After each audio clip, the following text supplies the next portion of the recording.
Hi, my name is Jerren Lewis, and I'm your host of Digital Business's brand new series, Ahead of the Curve, Business Talks. This show is for business professionals who want to keep up to date with what's happening in the business world, get more out of your businesses, and stay ahead of your competition. I would love for you to join me right here every month as we explore what it takes to build and grow a successful company. That is, you guessed it, always staying ahead of the curve. We all know the business world is changing, so staying ahead of the curve has become increasingly important. But with so much information out there, it can be hard to know who to listen to and where to get the best business advice. That's why I'll be bringing you the best of business thought leaders and technology specialists from around the Caribbean. And they will share their experiences, insights, and lessons on a wide range of topics. Everything from cybersecurity to disaster recovery, social media, and revenue generation. Which leads me to our topic for today, cybersecurity. Before I introduce you to today's guest, I want to start by sharing some really incredible statistics with you. Did you know that in the Caribbean and Latin America region alone, there were 41 billion cyber attack attempts in 2020? That Trinidad, Jamaica, and Curacao were the top 3 countries with the highest number of cyber threats detected. And of those 3, Trinidad was the highest with 1.8 million threats detected. Scary stuff, right? Well, we want to help you protect your businesses from these threats. So today, we are going to be talking to security expert Douglas Thomas on how to demystify the threat from cyber criminals and protect your business from attack. Whether you're a cybersecurity guru or a complete newbie, this discussion is going to be invaluable for anyone looking for some tried and tested cybersecurity advice. Welcome to the show, Doug. Great to have you here. Thank you. Right, so Doug, look, we in the Caribbean have been accused, I'd say, of not taking cybersecurity seriously enough. Can you tell me why a business really needs to be concerned about cybersecurity? Yeah, well, there's a couple of factors here. Number one, as the world progresses and starts to use technology more, there's many gaps and instances to where organizations have to do business digitally, whether it's local, whether it's working island to island, country to country, or globally. And it doesn't execute seamlessly as everybody think it would. There's a lot of avenues and a lot of potholes on the way in terms of cybercrime that can happen to an organization that can cripple them. And I think it's important that if we're going to be doing business digitally and working with organizations in the same manner, we really have to take into consideration some of those threats that oppose to our environment and what we can do as organizations to help protect ourselves. Number one is we need to educate ourselves and be enlightened and mindful and understand what those threats are. And number two is finding a way to help protect ourselves and use best practices to do so. Great. So speaking of those threats, Doug, what would you say are the biggest threats that you see out there in your day-to-day operations? From a cybersecurity threat standpoint? Yes. I would say what we're seeing right now is phishing attacks and ransomware. Phishing attacks, it can be something that generally what we would do, us as employees within an organization, clicking on things that we don't know about or doing something that we shouldn't, right? The button pushers, right? Somebody sends us an email. Could be somebody, trying to infiltrate our business, posing as the CEO, contacting somebody from accounting, having them, directing them to send money somewhere. This is what we see in your typical textbook phishing attack, where we're targeting individuals by social engineering, right? Posing as somebody else and trying to get people to click on something. A lot of times that leads to a Trojan scenario where it can click on something and infect their environment. Ransomware has been huge, especially the past couple years. What we need to realize is when we click on things that we don't know or don't understand within our environment or how it comes in, there's two different standard ways that ransomware can come in. Number one, a URL, right? Somebody clicks on a link that they shouldn't. Number two, a malicious file gets sent via email, or so somebody clicks or tries to open something that they shouldn't. And what ransomware does is it actually locks down a client's infrastructure, depending on what it is. It can render an organization helpless. It can halt business. It can ruin reputation, remediation costs, and downtime, right? Continuity. These are the factors that go into a ransomware attack that organizations really need to be mindful of. And we have to remember that as we grow and progress in the digital age, Jerren, yourself and myself, and many of us, we grew up learning technology. As we move forward the next 5 to 10 years, there's a new generation of people that grow up with technology. And it's just a matter of sheer numbers that when we see ransom attacks happen, and it makes global press, it gets notarized locally, wherever it is in the news. Number one, it's validation for those that are doing it, path of least resistance. I want to do this, I want to get in this. How can I hold a client's or a company's information at ransom and force them to pay us, or we leak their information out onto the dark web, which is a lot like throwing chum in the water of shark-infested waters, right? People's information can get leaked, and it's useful to somebody out there. And we need to be able to put ourselves in a position to where we understand what that is. Number two, it's inspiration for others getting into it. As I said, more and more people are starting to get into cybercrime because it's monetized, it's validated, and people see a path of least resistance to be able to get into it. And anybody with some type of knowledge of code and a reasonable PC can have access and can do a lot of damage with that. So we need to be mindful of that and understand what it is and the effects on our businesses.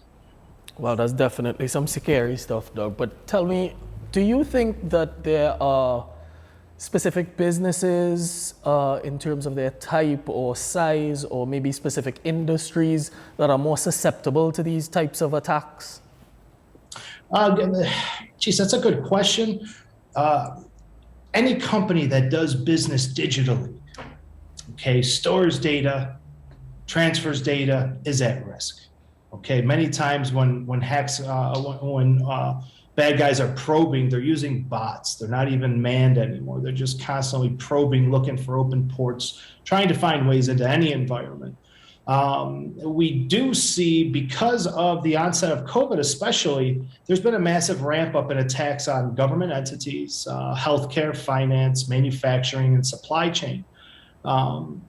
But in companies across the board, we've seen all types of attacks, from the mom and pop shop with 5 employees all the way up to organizations that have 5,000 employees. No company, no organization is immune.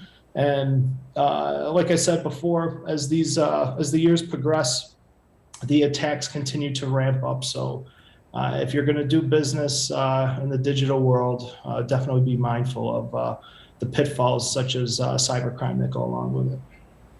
Wow, and I guess with, like you said, with all this digital transformation about, that seems to be the buzzword in the air now. That's where everybody's running to. So businesses are running themselves into an area of risk, essentially. Absolutely. Okay, so Doug, tell me, do you think that there are any organizations out there that set the standard in terms of protecting themselves from cyber attacks? Oh man, good question. So it depends on the vertical.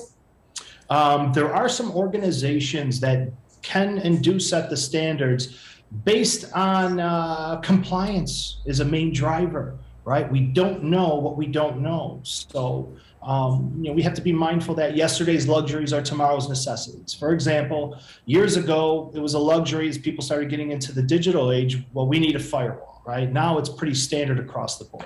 And as we grow and progress and realize, hey, a firewall alone, or maybe just endpoint protection alone isn't doing it, isn't cutting it. So for us, we need to be able to set standards. So those standards generally come from compliance requirements, right? Such as when we talk from a global standpoint, I think Europe spearheaded it in terms of GDPR, right? Where any organization that's going to do business digitally, any company, large or small in the entire EU, needs to adhere to a set of standards. And part of those standards is data protection and what they're doing internally to protect their data, their sensitive, their critical infrastructure, as well as their clients' data. Number one, that's from just a global perspective. When we're talking about vertical perspective, like government, healthcare, banking, and finance. For example, in North America, in the United States, there's HIPAA compliance. And there's specifics around administrative safeguards that each organization, whether it's a dentist office, whether it's a primary care physician or a massive hospital, they have to have standards in place to protect themselves. So I think looking at those compliance requirements that really push the envelope and force organizations to be compliant and protect their own data, if we have to look at it from that standpoint, those are the types of organizations that really set the standards. Because once an organization knows what's at risk and how those risks affect them, they take the basic standards of protecting their environment and want to make sure that they have enough in place. And generally, we see those organizations go above and beyond the call of duty in terms of protecting their critical infrastructure as well as their clients' data. Right. So, I mean, obviously, you have businesses ranging all sizes, all industries. How do I, as a business owner, decide what level of protection my business needs? Very good question. This is where we need to bridge the gap from education and enlightenment to understanding and identifying. Right? We understand and we're educated. We know that there's a risk. We know that if we're going to do business digitally, that poses a threat to us.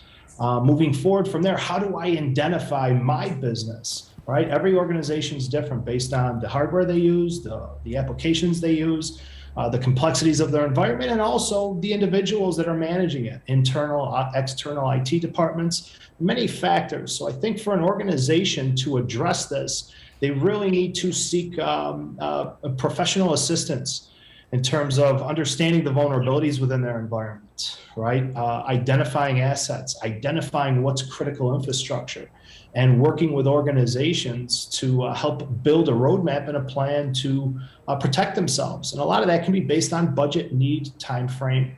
And these are all types of things that there are organizations out there that can help companies do that and execute that. Okay, so obviously when, as a business owner, you sit down, you have that conversation either with yourself or your board, you must have some middle ground, or there must be some sort of risk acceptance. How does a business decide what level of risk is acceptable risk? Very, very good question.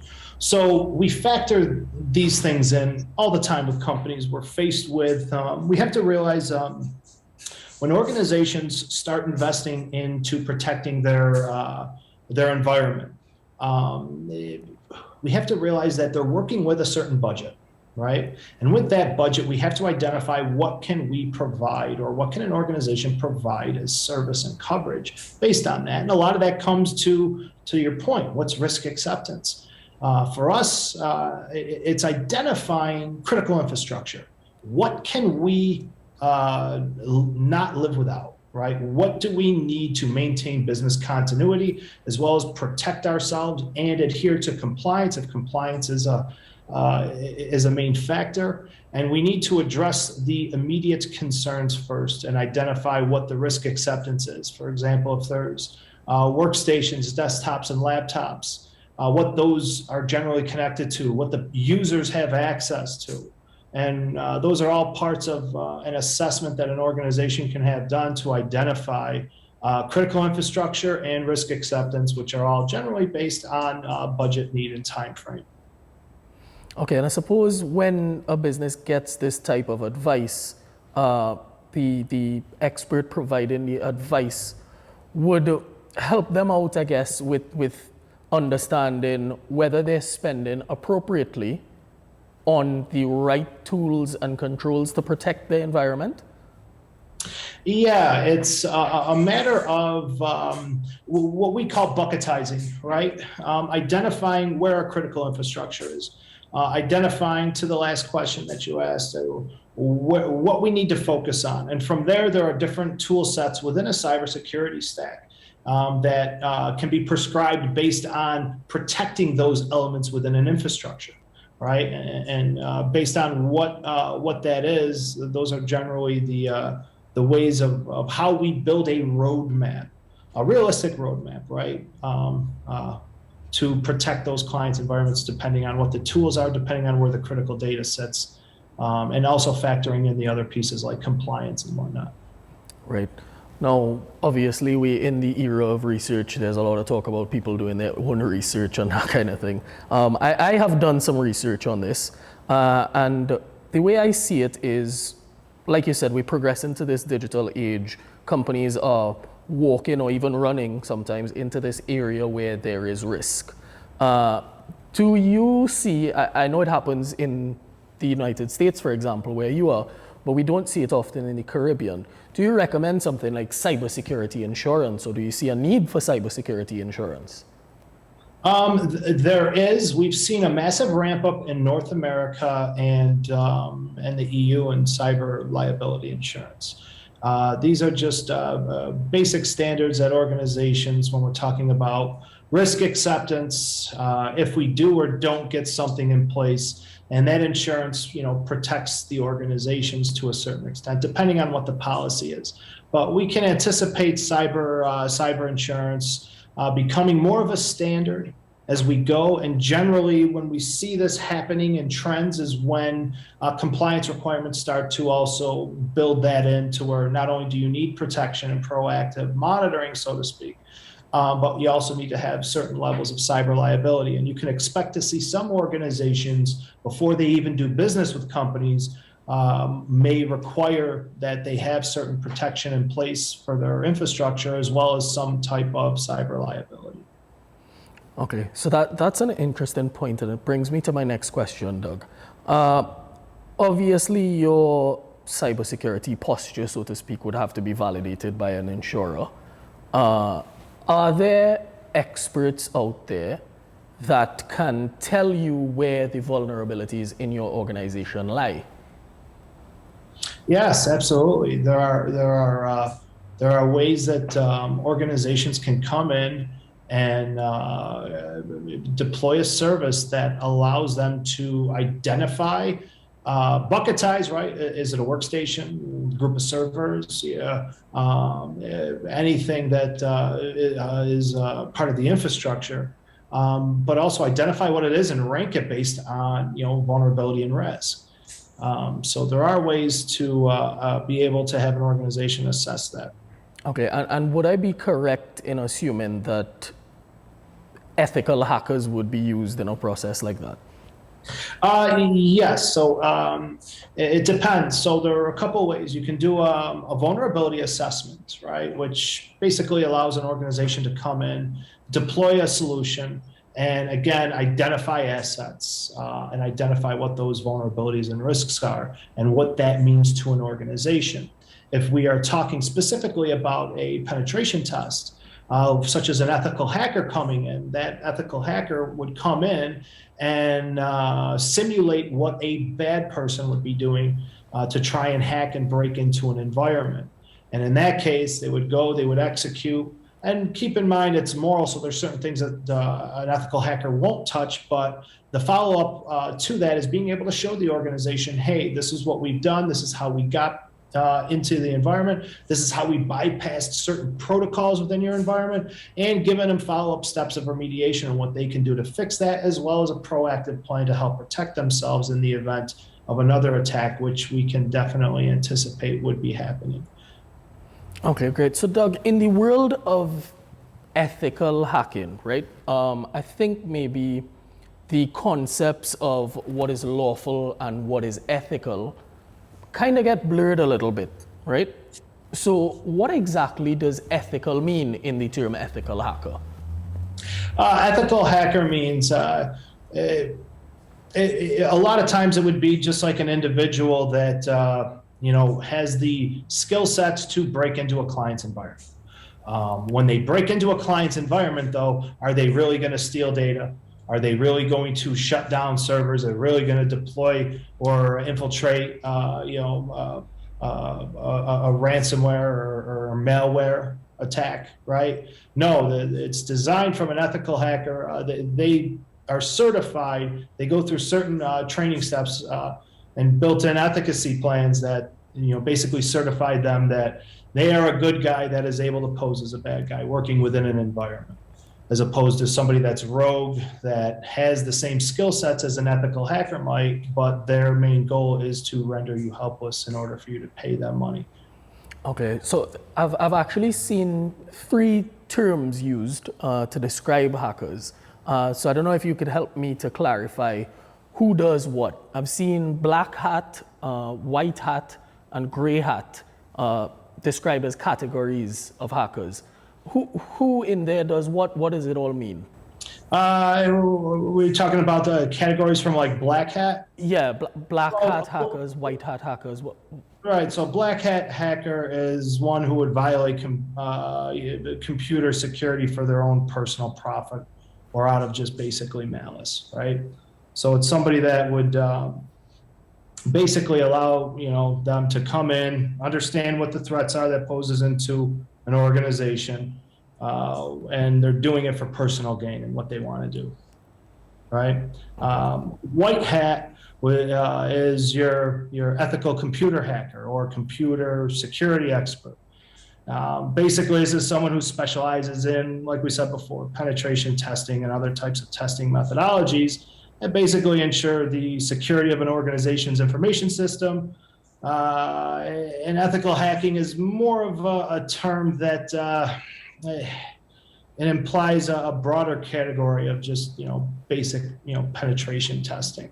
There's ways that you can test against an environment, right, without using a pen tester, right? But there's bringing in a pen tester, an ethical hacker in this case, it really allows them to simulate what an individual with that same similar skill set would do to come in and be able to come in and infiltrate and show the organization exactly what they would be doing on their environment. Okay, and so for an ethical hacker, is there one particular way you'd say or a tried and tested route that they would go through first to gain access to a company's data?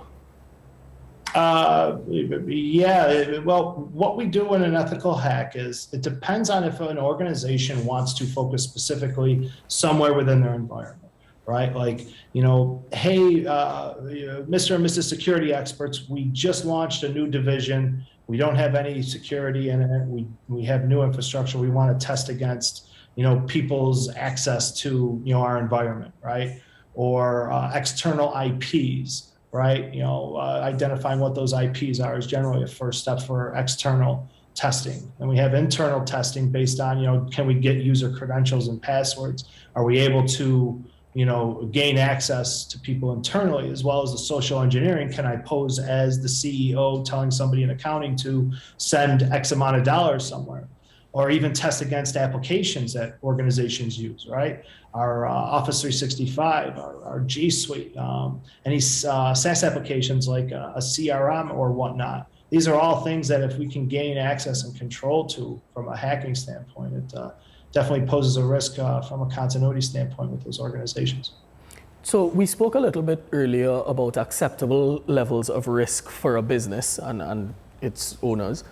Is there an acceptable level of risk for ethical hackers when they're doing their jobs? And what I mean when I say that is, do they flag every single security concern, or are there some things that would just get a pass just because? So in an ethical hack scenario, there are certain things that are are and other organizations that provide ethical hacking service for penetration testing, that they will get access to, right? Well, like, hey, we gained access here. If we really wanted to, we could shut this down and own your entire environment. And they don't. These are the pieces that go along with the efficacy and identifying what those are, right? We were able to get in here. We were able to access this. We got, login information from 5 users. Depending on what those users are and what they have access to the environment, you can piece together the trail of breadcrumbs in terms of, how susceptible an organization will be, but also what else we had access to shut down and do severe damage, which we generally don't, but we show exactly how we were able to access it or got to it. Okay. Would you say, Douglas, that there are particular areas or maybe there's one particular area that businesses frequently overlook that makes them susceptible to attack? Can you be a little bit more specific on what areas are we speaking of? Just any security lapses that might occur in their environment that is a common thing that's overlooked in the business world. So look, we see it a lot, especially with organizations that already have existing security tools in place, right? This is a bit of a conundrum that organizations are faced with, right? So no matter how much an organization spends, it's not about how much money we're spending to put a tool in place to tell us things, right? Some of the largest organizations in the world get hacked and they spend millions of dollars a year on it. So is it really about how much money or what we're doing to protect ourselves, right? So an organization will go and buy a tool, and because that tool or solution might promote automation, machine learning, AI, it gives these organizations a sense of understanding that, less for me to do because I might only have 2 or 3 IT personnel to manage this on top of their competing priorities as it is. And we usually see that anomalous activity becomes the standard within those security solutions if they're not managed properly. So ironically, we do see the same types of levels of threat within these organizations that are protected as well as the ones that aren't, to a certain degree, because bypassing protocols and being able to not have a tool in place that isn't really managed properly. These are all things that we need to consider and be aware of and make sure that we have continuity on the security side as well as on the infrastructure side. So these types of areas, complacency internally, right? Roughly about 70% of all hacks are coming from somebody clicking on something internally that they shouldn't have. So complacency within the work environment as well as complacency on the security tools that we're putting in place to help combat that. All things that we need to be mindful of. I suppose just like crime, there is no way to completely stamp out cybercrime. You mentioned that 70% of attacks come from complacency. Is there anything that businesses can do to mitigate things like that? Mitigate risk, yeah. The training their employees is a good added piece. It's not the end-all, be-all. It's just a matter of standardized practice of our employees. What are they using? What do they have access to? And what are the risks if they click on something they shouldn't within the environment? Number one. Number two, proactive security services. Working with security specialists or organizations that provide 24/7 management of their environment that allow them to condense security information to provide meaningful, actionable intelligence to the existing IT team, right? Instead of that IT team being pulled off of something to try and find logs to research a critical attack because a couple servers went down, and it might take them days or hours to figure it out, in which a security team can figure out within a couple of minutes. So best practices for organizations to protect themselves is definitely assess what's at risk and what's critical infrastructure, what's risk acceptance. Provide proactive security services in the environment and find ways to educate and train the employees on the do's and don'ts. It's still going to happen, right? We train people to drive and operate vehicles, but there's still car accidents every day, right? It's just a matter of we need to find better ways to protect ourselves and having a plan in place for an organization to come in and work specifically on cybersecurity and focus on meaningful, actionable intelligence and provide that to the IT teams for immediate remediation is one of the best fail-safes that exists right now in terms of seeing a threat, identifying it in an early stage detection. Okay, so we have hardware that will help us to combat threat a little bit. We also seem to have software services. If there was a combination, let's say 3 top things that you think, hardware and software, that a business should be looking at in order to protect themselves, the first 3 things should be what? In terms of hardware and software, well, number 1, let's make sure we have a firewall, right? I think that's pretty standard now. Number 2, the 3 main things for us is, we have a firewall in place. Do we have endpoint protection in place? And from there, do we have network security? Do we have visibility and enforcement and understanding? East-west traffic, right? Employees working with each other and identifying anything outside the environment. Is this a client that we usually do business with, or is it somebody from overseas that's trying to do malicious stuff to our environment, right? And being able to manage all that and have correlate the data to, again, focus on the meaningful, actionable intelligence to execute. All right. Doug, thank you so much for the time that you've given to us today. I definitely appreciate the insights, and I'm sure our viewers will as well. Absolutely. Thank you so much. It was a pleasure to be here. Thank you. I want to take a moment to say a big thanks to Douglas for giving his time and knowledge so generously. Thank you, sir.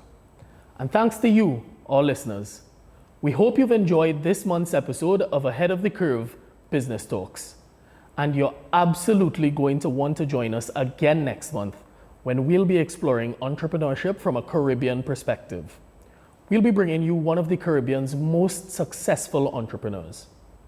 Thanks again for tuning in to today's show.